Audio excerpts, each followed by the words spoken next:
Quando um policial é falsamente acusado de assassinato, ele faz um último apelo antes de ser levado. Quer abraçar sua filha uma última vez. Porém, ao segurá-la, ele percebe marcas de hematoma e o tremor em seu corpo pequeno. Então, com voz trêmula, ela diz algo que congela seu coração: algo está terrivelmente errado. Antes de iniciarmos a narrativa, conte-nos de onde você está assistindo. E se você acredita em justiça, não se esqueça de curtir o vídeo e se inscrever para mais histórias. No tribunal, onde o clima era de tensão quase palpável, o ex-detetive Marcos Diniz, outrora respeitado na polícia de São Vale, sentava-se rígido em seu macacão laranja, algemado e silencioso. Seu rosto não revelava nada, mas os lábios cerrados e o brilho determinado em seus olhos denunciavam a tempestade de sentimentos que o consumia. A promotoria anunciou com voz forte: o réu, Marcos Diniz, é culpado de homicídio qualificado. Essas palavras o atingiram como um soco no estômago. Marcos já suspeitava há muito tempo que o próprio sistema de justiça, aquele a que jurou lealdade, o havia traído. Ele fora incriminado, enquadrado como um assassino frio e calculista. As evidências eram avassaladoras. Perícias apontavam que a bala disparada vinha de sua arma de serviço, imagens de câmeras o localizavam próximo ao crime, e depoimentos de seus colegas formavam um retrato convincente de um homem com motivo. O vítima, um delator que se tornará problemático, fora o último caso atribuído a ele naquela fatídica noite. Mas a verdade era muito mais sombria. Durante meses em pré-julgamento, Marcos clamara por sua inocência, mas seus apelos caíram em ouvidos surdos. Ele tinha certeza de que alguém, com muito poder, havia orquestrado toda a armação para silenciá-lo. Qualquer tentativa de questionar as provas resultava em punições severas, inclusive seu melhor amigo, o detetive Rafael Souza, quase foi suspenso por indagar sobre as evidências. A mensagem era clara: fique calado ou pague o preço. Agora, condenado à prisão perpétua em regime máximo, Marcos não pensava em si mesmo, mas apenas na única pessoa que lhe restava: sua filha, a pequena Sofia, de 7 anos. Desde que sua esposa morreu num trágico acidente de trânsito há 3 anos, Sofia era seu mundo. Embora o motorista responsável tivesse sido preso, agora a menina corria o risco de perder o pai também. Ao fundo do tribunal, Sofia, segurando um ursinho de pelúcia gasto, presente de seu aniversário de 5 anos, exibia lágrimas silenciosas e lábios trêmulos enquanto tentava manter a compostura. A cena era mais dolorosa do que qualquer cela. Quando o juiz perguntou se o réu tinha algum pedido final antes de ser transferido, a voz de Marcos falhou, mas ele conseguiu dizer: por favor, deixe-me abraçar minha filha mais uma vez. Um murmúrio percorreu o salão. Até mesmo o juiz, conhecido por suas sentenças implacáveis, hesitou por um breve instante, demonstrando um vislumbre de humanidade, antes de acenar com a cabeça. 3 minutos depois, os oficiais se aproximaram de Sofia e a conduziram gentilmente para a frente. As mãos de Marcos tremiam ao serem momentaneamente soltas das algemas, e ele puxou a menina para um abraço que poderia ser o último. Enquanto depositava um beijo terno em seus cachos e inalava o cheiro familiar do seu shampoo, ele sussurrou: está tudo bem, meu amor. Eu te amo muito, você vai ficar bem. Porém, Sofia balançou a cabeça com veemência e, entre soluços, murmurou: papai, se você continuar, vão me machucar também. Naquele instante, o corpo de Marcos ficou rígido. Ao examinar o braço da filha, notou uma leve mancha de hematoma, oculta sob a manga de seu vestido. Seu mundo se estreitou. Sofia acabará de dar a primeira pista de que algo estava errado. Mas, antes que pudesse perguntar mais, os seguranças o puxaram com força para longe. Não, espere. Fique com o detetive Rafael Souza. Sofia, por favor.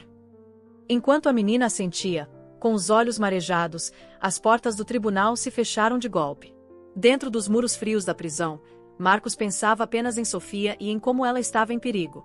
Nas últimas 48 horas, ele havia lutado com todas as suas forças para alertar alguém, um assistente social, um detetive, o diretor da prisão, mas todas as tentativas foram recebidas com indiferença gelada.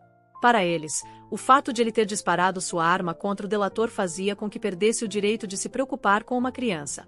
Aos olhos dos guardas, ele era apenas um criminoso perigoso, desesperado por manipular o sistema. Mas para Marcos, não se tratava de salvar a si mesmo, e sim de proteger Sofia. Em sua pequena cela, Marcos andava de um lado para o outro, com os punhos cerrados, enquanto sua mente revivia cada caso, cada prisão e cada inimigo poderoso que havia feito ao longo dos anos. Ele tinha certeza de que alguém fora às claras com sua queda, e agora estavam de olho na sua filha. Ele precisava encontrar uma forma de avisar seu velho amigo, o detetive Rafael Souza. Do outro lado da cidade, Rafael estava acordado, iluminado apenas pelo brilho fraco de sua luminária, examinando pilhas de antigos processos. Sua suspensão do departamento, embora dolorosa, lhe concederá uma liberdade que o tirava da vigilância constante. Durante semanas, ele investigava o assassinato de Dário Kemp, convencido de que o caso de Marcos não era apenas um erro, mas sim um assassinato premeditado. Ao analisar a linha do tempo dos acontecimentos, Rafael percebeu uma lacuna alarmante, depoimentos que deveriam existir, mas de que ninguém se recordava. Determinado a descobrir a verdade, Rafael vasculhou um antigo livro de contatos até encontrar um nome. Camila Duarte, uma garçonete e informante que havia desaparecido misteriosamente logo após a morte de Kemp. Se alguém sabia a verdade, era ela. Rafael localizou Camila em um motel simples na periferia da cidade, um lugar impregnado de fumaça de cigarro e álcool barato, iluminado por um letreiro de neon piscante. No quarto 214, ele bateu suavemente, depois com mais firmeza. Quando a porta se abriu apenas uma fresta, 2 olhos assustados o encararam. Saia daqui, Sra. Camila. Rafael empurrou a porta com o pé e disse: Eu só preciso falar com você. Ela desviou o olhar, nervosa, e seu corpo tremia de medo. Você não entende, não posso ajudar.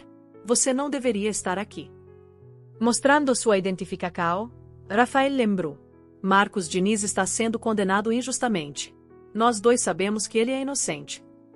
Ao ouvir seu nome, as mãos de Camila tremeram e ela se agarrou à maçaneta.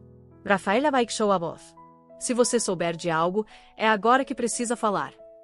Após uma longa e angustiante pausa, ela finalmente o deixou entrar. No quarto sombrio do motel, a bagunça era evidente. Malas pela metade, papéis espalhados e roupas amontoadas, como se Camila estivesse fugindo às pressas. Rafael, com voz firme, perguntou: De quem você está fugindo?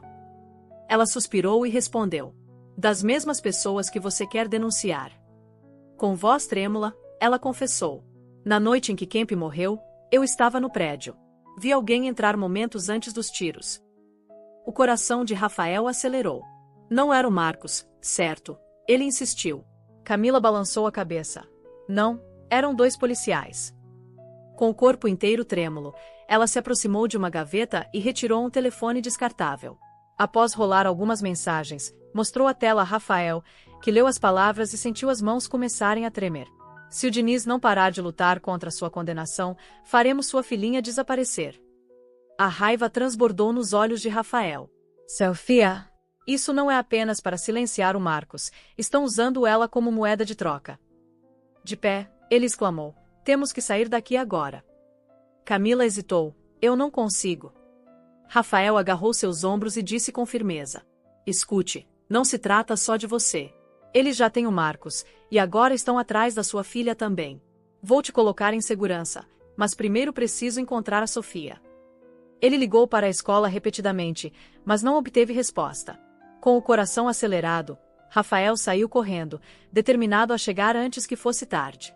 Não abra a porta para mais ninguém, só para mim, ordenou, enquanto a palidez em seus olhos denunciava o medo. Com os pneus cantando, Rafael acelerou rumo à escola. Sofia deveria estar na aula, mas algo estava errado. No escritório da escola, disseram que sua mãe a havia buscado mais cedo.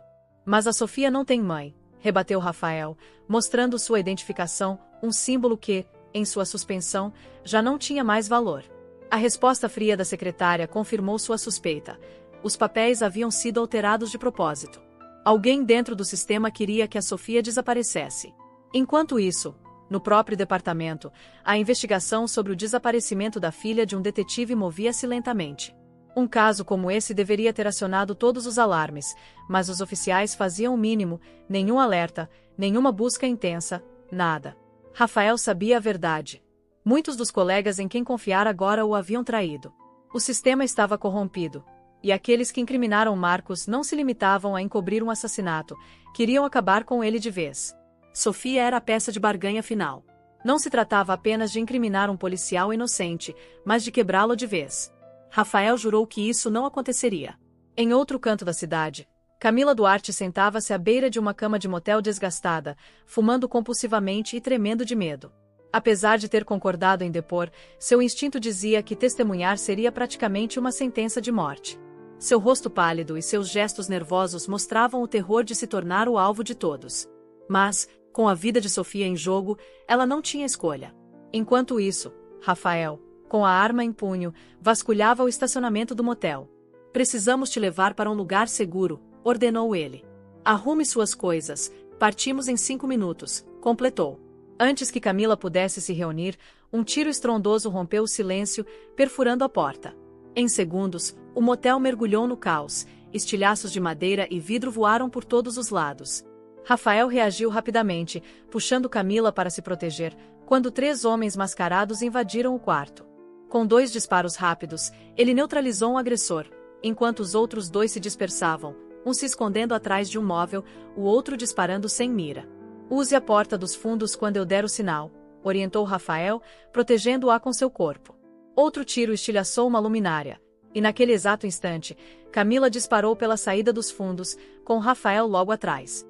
Eles se misturaram à multidão em uma rua movimentada, enquanto balas zumbiam ao redor. Ainda que os atacantes não tenham continuado a perseguição, Rafael sabia que aquilo era apenas um adiamento. Alguém estava resolvendo todos os cabos soltos, e tanto ele quanto Camila agora eram alvos. No presídio de segurança máxima, Marcos Diniz aguardava em sua cela, com a esperança de que Rafael viesse resgatá-lo. Essa esperança se esvaiu quando guardas severos o arrastaram para uma sala de interrogatório impregnada de suor e fumo de cigarro. O diretor da prisão, com um olhar gélido, ordenou: "Por favor, sente-se, daí na espunto." Mas Marcos permaneceu firme, enquanto o diretor anunciava: "Sua filha desapareceu." Essas palavras o atingiram como um tiro. Sua visão se turvou. Num acesso de fúria incontrolável, ele investiu contra o diretor, mas foi contido por 3 guardas, que o empurraram violentamente contra uma mesa de metal. "Cadê ela?" bradou, com a voz embargada pela angústia. Quando não houve resposta, um dos guardas golpeou-o com um cacetete, mas o dor não importava. Tudo o que ele conseguia sentir era a imagem de Sofia, sozinha e amedrontada, enquanto ele permanecia preso. Foi arrastado por um longo corredor, finalmente, colocado em isolamento, onde desabou no chão frio. Entre respirações ofegantes, ele rezou, não por si mesmo, mas por sua filha, jurando que faria de tudo para encontrá-la. Na solidão sufocante de sua cela, o ódio e o medo consumiam Marcos, mas sua determinação permanecia inabalável. Cada refeição que passava pela pequena abertura era ignorada, pois sua mente só pensava em Sofia. "Isso não basta. Preciso fazer mais", murmurou, com os dentes cerrados. Enquanto isso, a jornalista investigativa Beatriz Almeida estava em seu escritório abarrotado, onde o cheiro de café velho e de tinta de impressora se misturava com as memórias de antigas reportagens. Cercada por caixas de processos antigos, ela olhou com compaixão para Rafael, que lutava para revelar os segredos obscuros da corrupção. "Você quer que eu encare toda a polícia corrupta sozinha?", disse ela. "Não importa o quanto se esforcem, eles nunca jogam limpo. Você já sabe disso." Rafael respondeu com firmeza: "Não estou pedindo uma guerra, só que a verdade vem à tona." Beatriz, com os olhos se fechando ao recordar as noites em que policiais apareciam à sua porta e suas fontes sumiam, comentou: "Eu tenho tentado, mas você precisa de algo mais do que uma testemunha assustada. Precisa de provas incontestáveis." Rafael, com voz decidida, perguntou: "Qual é o próximo passo, então?" Beatriz inclinou-se para a frente e disse: "Vamos armar uma armadilha no presídio. Marcos Diniz está prestes a ser transferido da cela de isolamento, essa é nossa chance." No presídio, quando os guardas finalmente retiraram Marcos do isolamento e o incluíram na população geral, ele foi colocado no meio de uma multidão. No pátio, um ex-líder de gangue, agora conhecido como o temido fantasma Tristão, sentou-se ao lado dele. Com cicatrizes que contavam histórias de violência, Tristão comentou: "Você parece ter passado pelo inferno, Diniz." Marcos, com voz contida, replicou: "Não tenho tempo para brincadeiras, Tristão. O que você quer?" Tristão inclinou-se e sussurrou: "Nós temos o mesmo inimigo. A mesma serpente que te incriminou também foi responsável pela minha queda. Fui forçada a cometer um crime, e quando não servi mais, eles não me deixaram em paz, e você foi uma das vítimas." Marcos sentiu um calafrio percorrer sua espinha. "Então você sabe de tudo." Tristão deu uma risada seca. Eu sei quem puxa as cordas, sei porque mataram o Kemp e sei porque levaram sua filha. Com os olhos estreitos, Marcos perguntou: por que me contar isso agora? Tristão respondeu, num tom baixo: porque eu não vou morrer aqui, e você é a minha chance de sair dessa enrascada. Me ajude a me vingar e eu te ajudo a escapar.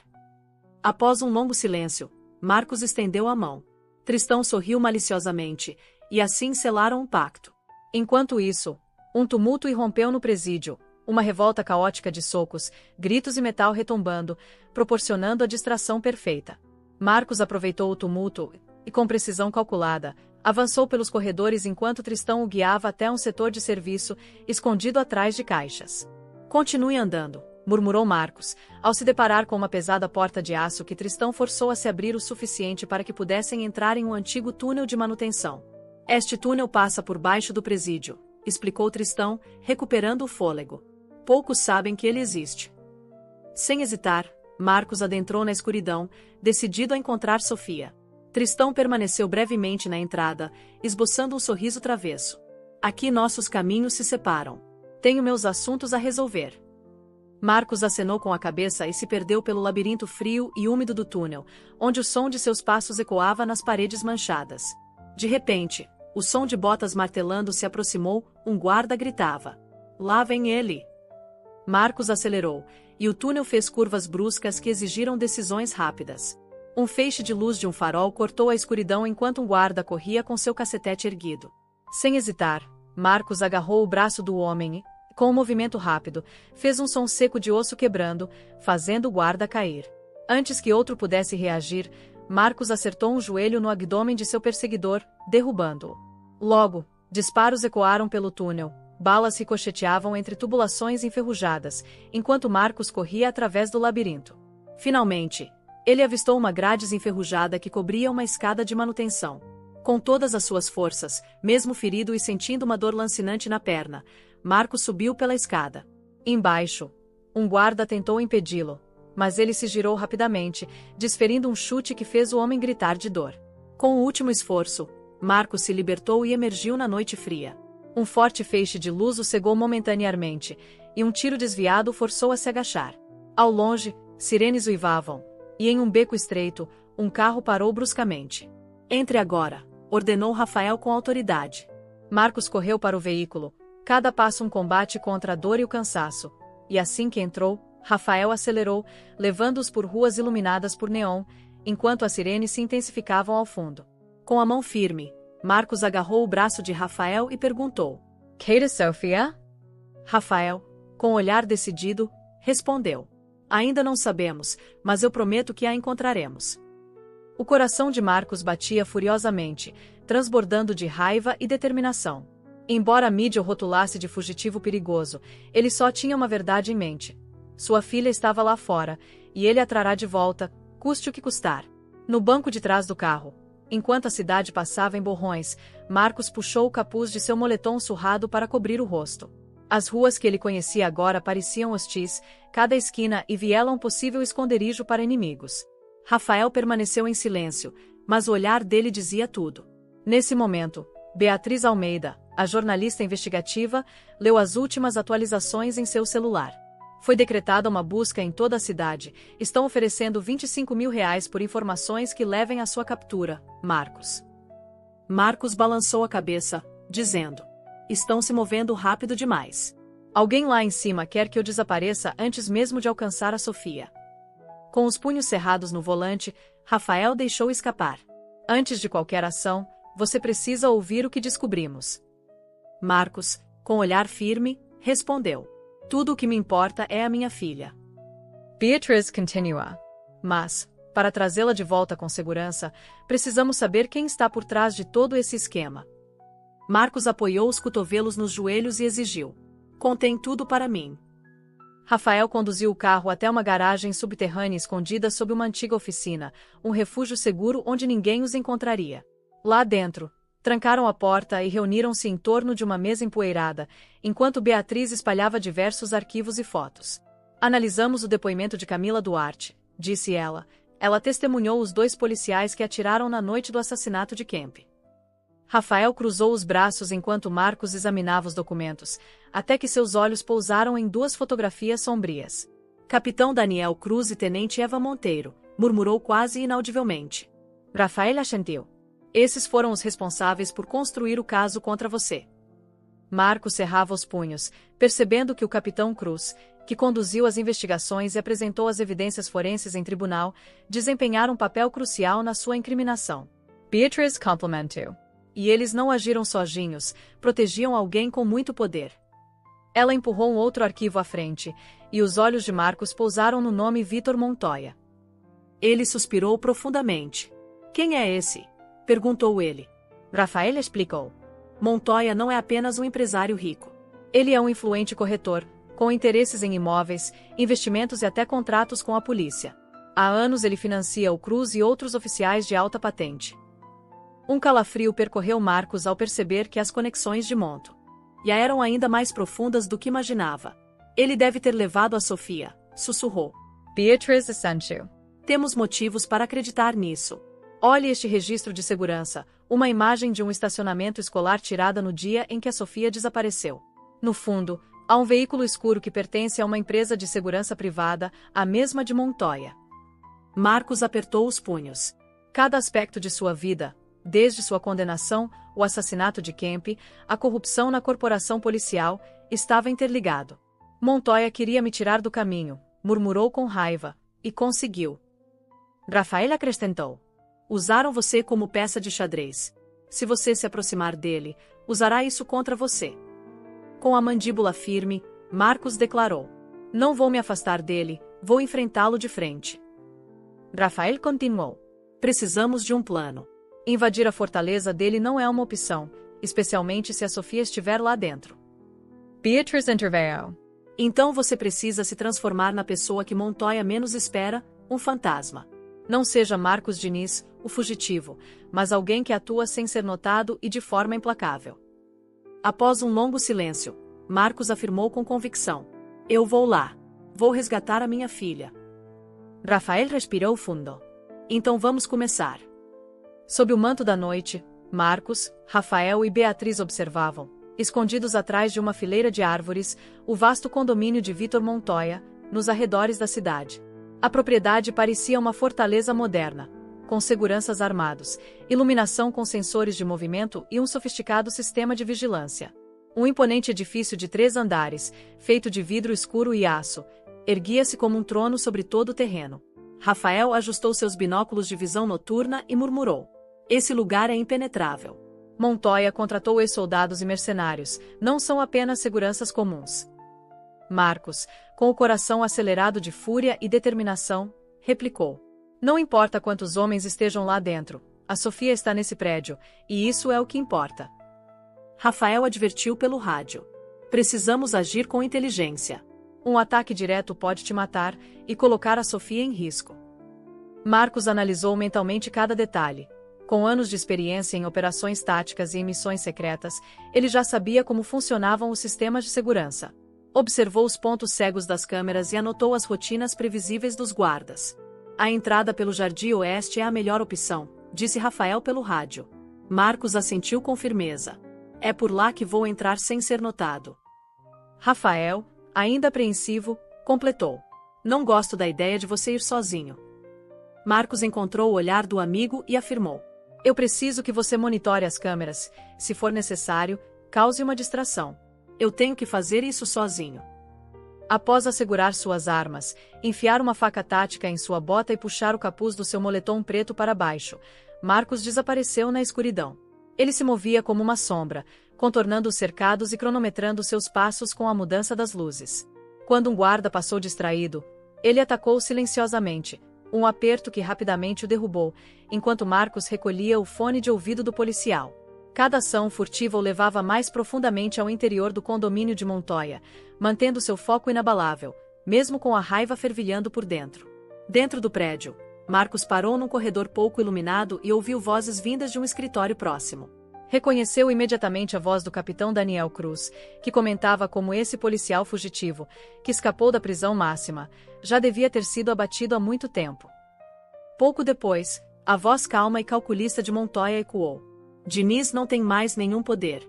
Se ele ousar se mostrar, nós o eliminaremos, e a garota, nosso trunfo, não ficará impune.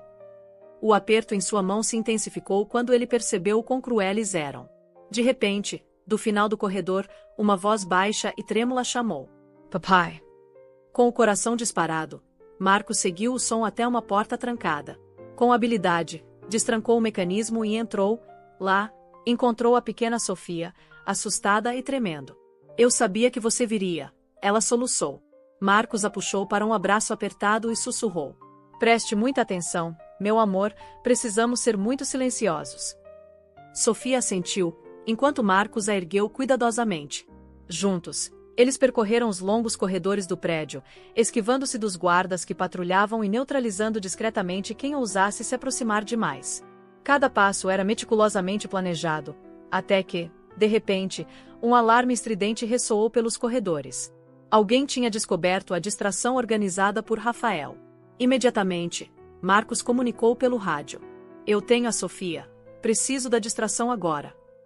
Estou em ação, veio a resposta rápida de Rafael.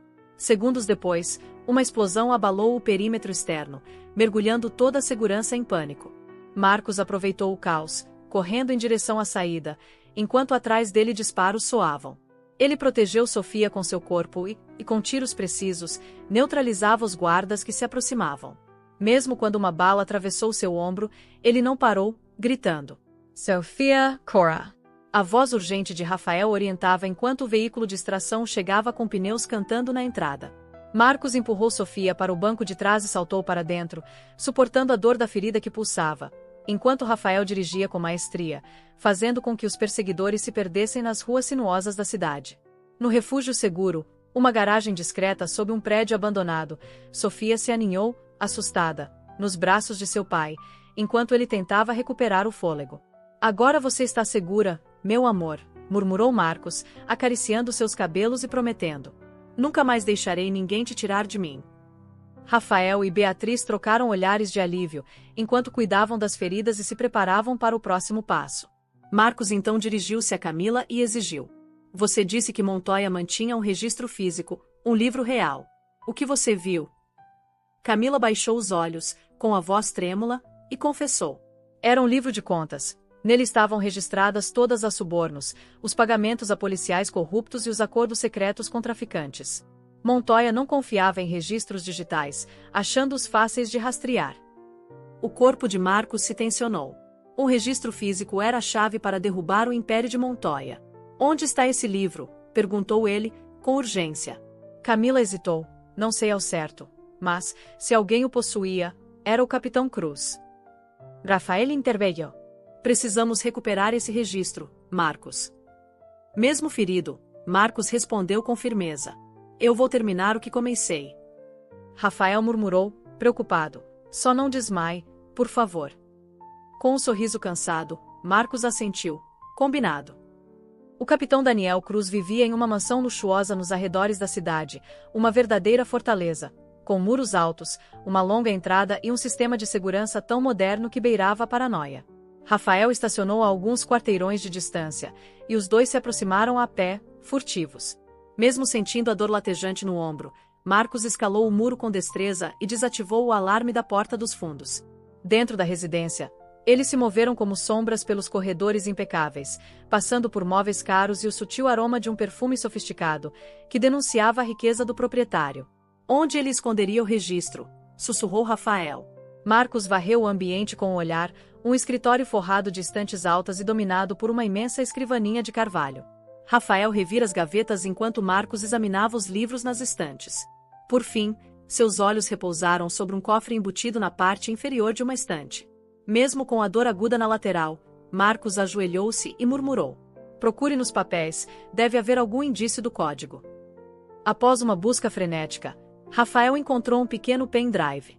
Esta é uma gravação da câmera do corpo, da noite do assassinato de Kemp, disse ele, com voz sombria. Marcos sentiu o coração acelerar enquanto conectava o pendrive a um laptop na escrivaninha. A gravação, embora granulada, era inegável. Mostrava 2 policiais entrando no apartamento de Kemp, e nenhum deles era Marcos. Cruz deve ter apagado isso dos registros oficiais, mas guardou uma cópia como garantia, murmurou Rafael. Antes que pudessem celebrar, uma voz fria cortou o silêncio. Você devia ter ficado na cadeia, Diniz. Marcos se virou bruscamente e viu o capitão Cruz entrando na sala, arma em punho e expressão gélida, quase calculista. Entregue imediatamente o registro, ordenou Cruz. Com raiva contida, Marcos respondeu. Você matou o Kemp e me incriminou para encobrir suas próprias falcatruas. Cruz sorriu de modo sarcástico. Que comovente! Você acha mesmo que alguém vai acreditar na história de um fugitivo? Você está acabado, Diniz. Sem mais delongas, Marcos avançou, e a luta que se seguiu fez com que papéis e livros voassem pela sala. Cruz agarrou Marcos pelo pescoço, mas este contra-atacou com um joelho violento, seguido de um poderoso golpe de cotovelo que abalou o capitão. Rafael interveio, chutando a arma para longe, mas Cruz rapidamente pegou um peso de papel e o arremessou contra o ombro ferido de Marcos. Uma dor lancinante explodiu em sua cabeça, mas ele não se deixou abater. Com um grito furioso, Marcos encostou a cabeça de Cruz na escrivaninha. Quando Cruz caiu, atordoado e sangrando, Marcos, com voz fria e determinada, declarou: Você colocou minha filha em perigo, e agora vai pagar por isso. Do lado de fora, as sirenes soavam intensamente, enquanto Rafael anunciava: Acionei o reforço. Marcos assentiu sombriamente. Então vamos terminar aqui. Temos as imagens, o registro e todos os nomes necessários para expor essa corrupção. Até o amanhecer, Beatriz divulga a história. As imagens da câmera do corpo inocentam Marcos Diniz, enquanto o registro comprova a vasta rede de subornos, acordos ilegais e a conivência de policiais corruptos liderada por Vitor Montoya. A mídia, de norte a sul, transmite as revelações. Em poucas horas, o FBI invade o departamento de São Vale, os imóveis de Montoya e todos os locais ligados ao complô. Mandados de prisão são expedidos em massa, e, como peças de dominó, os responsáveis caem um a um. Até amanhã, as ordens estão sendo cumpridas. O capitão Cruz, que já estava foragido, é capturado do lado de fora da cidade em um veículo não registrado, sem oferecer resistência. No vasto condomínio de Montoya, agentes federais invadem a propriedade. O império do corrupto Vitor Montoya desmorona. Montoya tenta fugir de helicóptero, mas os agentes já haviam bloqueado seus planos de voo. Em vez disso, ele é derrubado no gramado bem cuidado de sua mansão, com seu terno caro sujo de lama, enquanto os agentes leem seus direitos. No departamento de polícia, o pânico se instala, sussurros e o frenesi de documentos sendo rasgados preenchem os corredores. Já era tarde demais, não só o capitão Cruz e Montoya foram presos, mas todos os oficiais citados no registro também foram detidos. Mais de uma dúzia de policiais, inclusive alguns de alta patente, foram conduzidos algemados, enquanto suas tentativas de protesto foram engolidas pela força da justiça finalmente alcançada. Mais tarde, naquele mesmo dia, Marcos Diniz é conduzido a um tribunal lotado, onde sua absolvição oficial será anunciada. Toda a cidade observa em silêncio enquanto o juiz apresenta as novas provas. Marcos permanece impassível, sem demonstrar emoção quando o nome de Cruz é mencionado ou quando os detalhes da farsa que o condenara são expostos. Finalmente, com o único e pesado golpe do martelo, o juiz declara: Marcos Diniz, você está oficialmente isento de todas as acusações. Nesse instante, anos de sofrimento parecem se dissipar, e a liberdade finalmente se aproxima. Ao saírem às portas do tribunal, Marcos procura por uma única pessoa: sua filha. Lá, no corredor, está Sofia, com as mãozinhas juntas e os olhos brilhando de esperança.